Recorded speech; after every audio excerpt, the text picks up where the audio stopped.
In the Middle Ages, Europe and the Middle East were divided between Christian states, or Christendom, and Muslim states. They were uneasy neighbors, and frequently at war. On the front line, the Eastern Roman or Byzantine Empire, the major Christian power in the Eastern Mediterranean. But in the 11th century, a powerful new force emerged that threatened its very survival. The Seljuk Turks, originally from Central Asia, migrated south, converted to Sunni Islam, and carved out a great empire for themselves. In 1071, at the Battle of Manzikert, the Seljuk Turks inflicted a crushing defeat on the Byzantine Empire. They went on to conquer most of Anatolia. Cities such as Nicaea and Antioch, rich in Christian history, fell to the Seljuk Turks. In 1092, the great Seljuk Sultan Malik Shah died, and his empire began to fragment. The Byzantine Empire came under renewed attack as local warlords sought territory and plunder. In 1095, Byzantine Emperor Alexius I Comnenus wrote to Pope Urban II,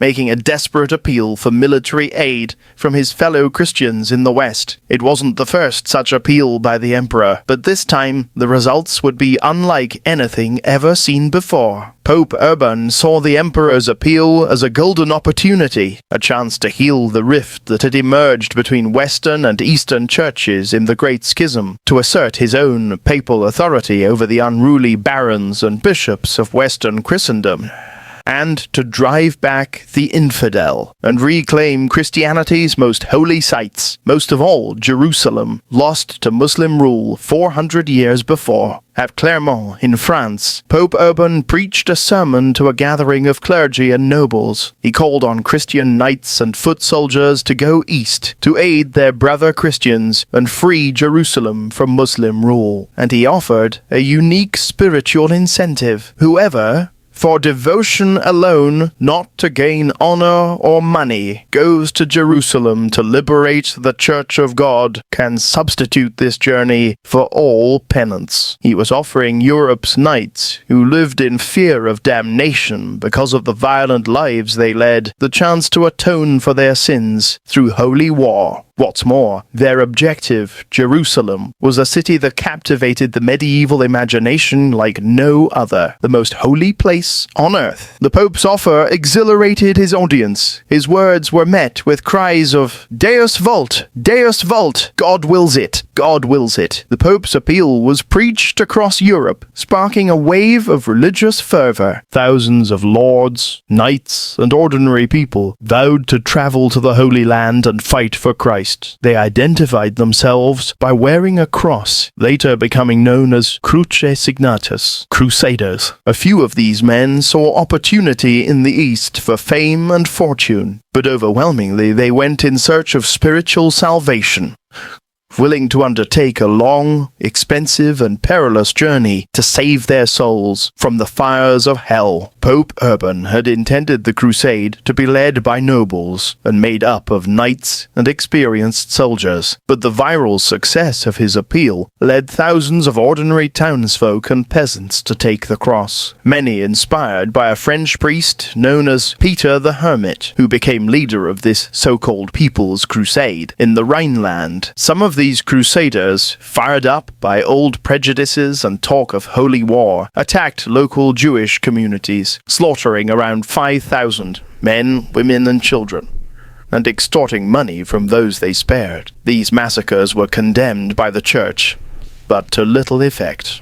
In the summer of 1096, the People's Crusade, 20 to 40,000 strong, made its way east. The main contingent, led by Peter the Hermit, traveled along the river Danube, but they were ill-disciplined and poorly prepared. When they ran out of food in Hungary, they attacked and looted Christian settlements. They continued to pillage the land of their supposed ally, the Byzantine Empire. When they reached Constantinople, the emperor quickly ferried them to Anatolia to to be rid of them. In enemy territory, lacking discipline or leadership, their main force was soon ambushed and slaughtered by the Turks. Meanwhile, some of Europe's most powerful feudal lords were departing for the Holy Land at the head of their own contingents. They were much better armed and organized than the disastrous People's Crusade. They included, from Lorraine, Godfrey of Bouillon, with his brothers Eustace and Baldwin of Boulogne, Hugh of Vermandois, younger brother of the French king, Count Robert of Flanders, and Duke Robert of Normandy, son of William the Conqueror, the wealthy Stephen of Blois, from Provence, Count Raymond of Toulouse, accompanied by the Crusade's spiritual leader, papal legate Adhemar of Japouille, and from southern Italy, Norman lords Bohemond of Taranto and his nephew Tancred. The various contingents converged for their agreed rendezvous at Constantinople. Together, they formed a huge army, perhaps 60,000 strong, probably the largest seen in Europe since the fall of the Western Roman Empire. The Byzantine Emperor Alexius had expected to welcome a small force of Western mercenaries who'd serve under Byzantine command, but the giant Crusader force that began arriving in December 1096 made him nervous and distrustful, particularly the presence of Bohemond of Taranto, who'd spent much of his life attacking the Byzantine Empire. Alexius gave the Crusaders money, supplies, and guides, but only after their leaders swore oaths of fealty and promised to return all Byzantine territory to the emperor, not keep it for themselves. Only then were they ferried across the Bosphorus into Anatolia. The Crusaders were a mighty military force, particularly the armored knights, who made up about a sixth of their strength, but they'd have to adapt rapidly to the heat, terrain, and hit-and-run tactics of their Turkish enemy. In their favor, the Islamic world and the great Seljuk Empire itself was badly divided. Its Turkish governors, or atabegs, were busy fighting each other, as well as the Shia Fatimids of Egypt. None of them was prepared for the First Crusade, or had any real understanding of its strength or aims. The Crusaders' first success came at Nicaea, which fell after a 6-week siege, but the city surrendered to the Byzantine forces, cheating the Crusaders, as they saw it, of their rightful plunder. It was a further strain on the delicate relations between Crusaders and Byzantines. They began marching inland through intense summer heat in 2 columns, a vanguard under Bohemond of Taranto and rear guard under Godfrey of Bouillon. Near Dorylaeum, Bohemond's vanguard was ambushed by the main Turkish army. Based on Crusader chronicles, this is our best understanding of how the confused fighting unfolded. Bohemond, seeing he was about to be attacked by a large force of enemy cavalry, sent an urgent message to the rear guard, asking for assistance. Then he formed up his knights and ordered his infantry into a defensive formation behind them, protecting the camp followers. The Crusaders came under attack from all sides, facing a hail of arrows from Turkish horse archers,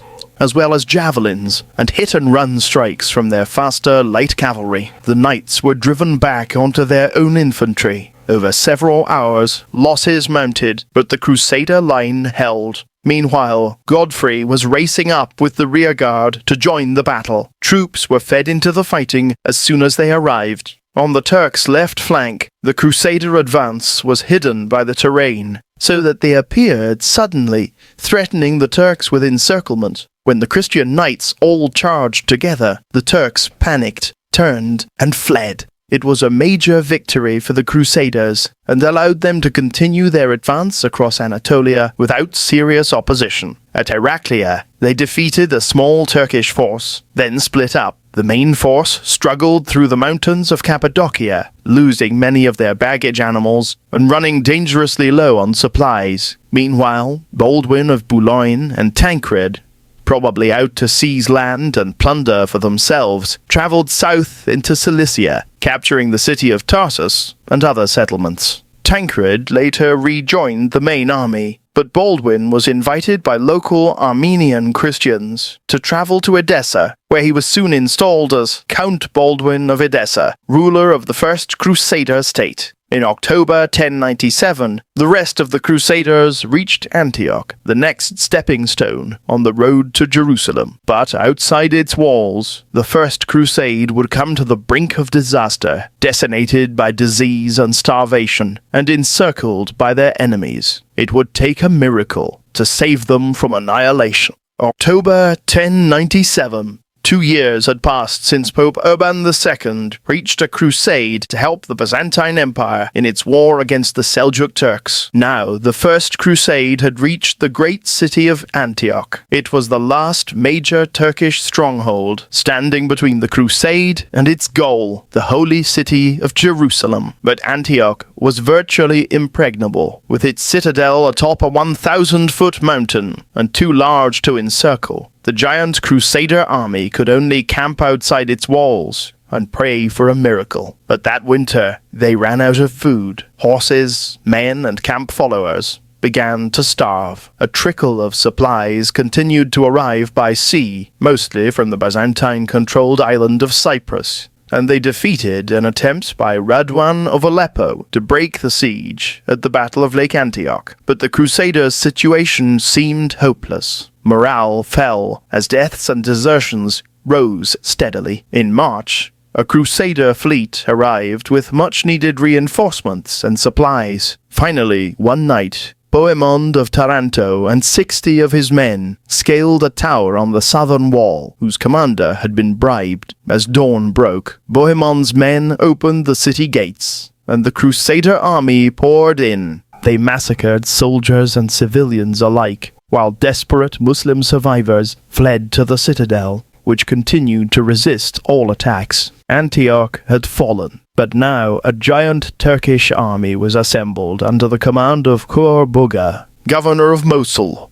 First, he attacked Baldwin in Edessa, but abandoned his siege after 3 weeks and marched on Antioch. The Crusader army was exhausted, starving, and now trapped. They could expect no help from the Byzantines. Emperor Alexius, busy securing his own territory in Anatolia, had received false reports that the crusade had already been destroyed. Fearing a Turkish counterattack, he withdrew to Constantinople. Then, inside Antioch, a relic was miraculously discovered, supposedly the Holy Lance, thrust into Christ's side at his crucifixion, and the Crusaders' faith in their holy mission was renewed. Although heavily outnumbered, the Crusaders decided to meet the Muslim army outside the city walls, with the zeal of religious fanatics. Seeing visions of saints and angels, they charged the Muslim army, which turned and fled. Khur-Buga, accusing his commanders of treachery, possibly correctly, set fire to his camp and withdrew. The Muslim defenders in the citadel, witnessing this stunning victory, quickly surrendered. In summer 1098, Fatimid forces from Egypt captured Jerusalem from the Artukid Turks. Al-Afdal, Grand Vizier or Chief Minister of Egypt, saw the Seljuk Turks as his greatest enemy, and even tried to make an alliance with the Crusaders against them. But the Crusaders were not interested. Instead, they spent 5 months around Antioch, foraging supplies and arguing among themselves. Stephen of Blois and Hugh of Vermandois had already given up and returned home. Now Bohemond of Taranto claimed the former Byzantine city of Antioch for himself, breaking his oath to Emperor Alexius to return such territories to him. Bohemond argued that the emperor had broken the oath first by failing to help the Crusaders during the siege. Divisions deepened after Bishop Adhemar of Le Puy died from illness. He'd been the Crusade's spiritual leader and a unifying presence on their council. Meanwhile, Crusaders carried out a brutal massacre of civilians at Ma'arat al-Muman. Pressure from the mass of ordinary Crusaders forced their leaders to put aside their differences and march south towards Jerusalem, except for Bohemond, who remained in Antioch, where he declared himself prince. As the Crusaders entered Fatimid territory, many local rulers offered up money and supplies to avoid violence. Other villages had been abandoned. As the Crusaders neared Jerusalem, they found wells poisoned, trees cut down, and animals driven away. Anything that could help the Crusaders had been destroyed. On the 7th of June, 1099, the Crusaders got their first sight of Jerusalem. Many fell to their knees and wept with joy. But they faced a serious challenge. They were now reduced to about 12,000 fighting men, not enough to encircle the city, and they were running out of food and water. Jerusalem would have to be taken by storm. The barren landscape meant the Crusaders had no timber to build siege engines, and on the 13th of June their first assault, with a single scaling ladder, was easily repulsed. 4 days later, 6 Genoese galleys arrived at Jaffa, where they were soon blockaded by the powerful Fatimid fleet. So the sailors took apart their ships and carried the timber to the siege at Jerusalem. The Crusaders foraged more wood from the surrounding land, enough to build 2 siege towers. These mobile wooden structures would be wheeled up to the outer wall and allow the Crusaders to directly assault the enemy battlements. One tower was stationed with Raymond of Toulouse's forces in the southwest. The other was with Godfrey of Bouillon's troops to the north. On the 8th of July, seeking God's aid in the impending assault, the entire crusade walked in procession around the city, finishing with a religious service on the Mount of Olives. On the night before the attack, Godfrey suddenly moved his siege tower to a less well-defended section of the city walls. The final assault began on the 15th of July, 1099.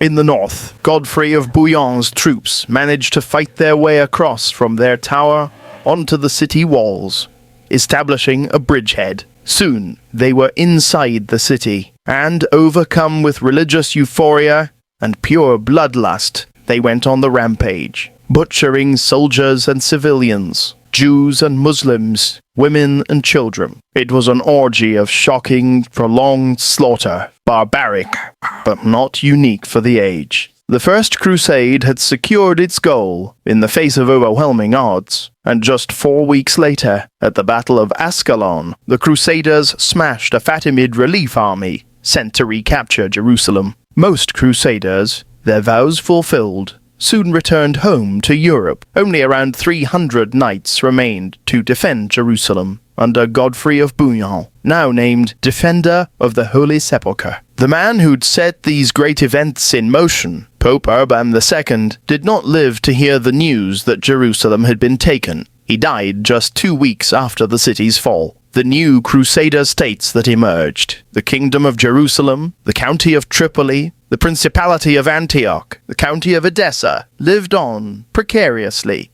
surrounded by enemies. And the Muslim world would not remain so catastrophically divided for long. Soon it would unleash its own holy war against the Crusader states, turning the Holy Land into a battleground for almost 2 centuries. In response, more crusades would be launched from Europe, but none would ever match the bloody, spectacular success of the First Crusade.